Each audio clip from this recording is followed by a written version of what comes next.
The Washington Canoe Club has served as the hub of East Coast paddling for more than a century,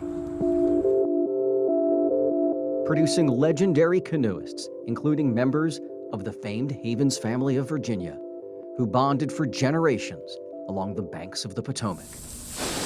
Sitting beside today's sleek fiberglass are timeless vessels of cedar and mahogany, shells that carried the Havens to glory in a story that transcends sport. This canoe has meant a lot to us for an awful long time. Dan Havens' grandfather, Bill Sr., was among America's shining hopes going into the 1924 Paris Summer Olympics, having not lost a paddling race in years. But he faced a dilemma: stay for the birth of his son or leave and win gold. This whole thing was not a small decision. It was heart-wrenching, and it was heart-wrenching for everybody that knew him. Bill Havens stayed home, but due to the Depression and World War II, he missed his shot at Olympic gold. He never got another chance to go. But he pushed his sons hard. In the coming years, Havens coached sons Frank and Bill Jr., sculpting them into superstars. Bill finishing fifth in the 1948 London Games, Frank earning silver. When he came home, he was some kind of motivated to train. To get a canoe matching Frank's power, the Havens pooled their money, $300, to buy this stunning ride, handcrafted in Sweden. Frank's brother Bill Jr. also made the team, but had to stay behind due to an accidental injury. My father ended up getting severing all the tendons in his hand and couldn't go.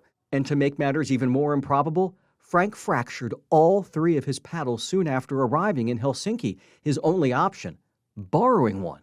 But despite the odds, Frank Havens met destiny head-on. Myself and the Czech and the Hungarians were kind of in one pack, and then the rest of the field were together, and I was in third.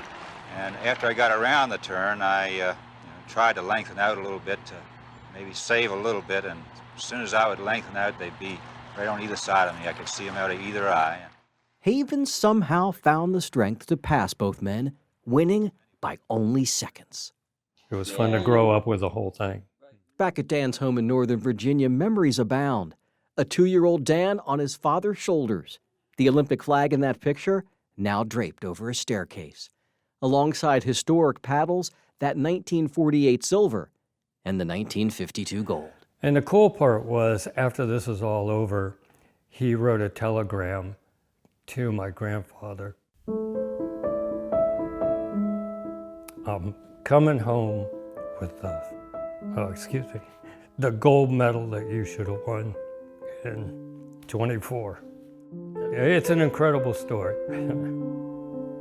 Frank Havens passed away a few years back.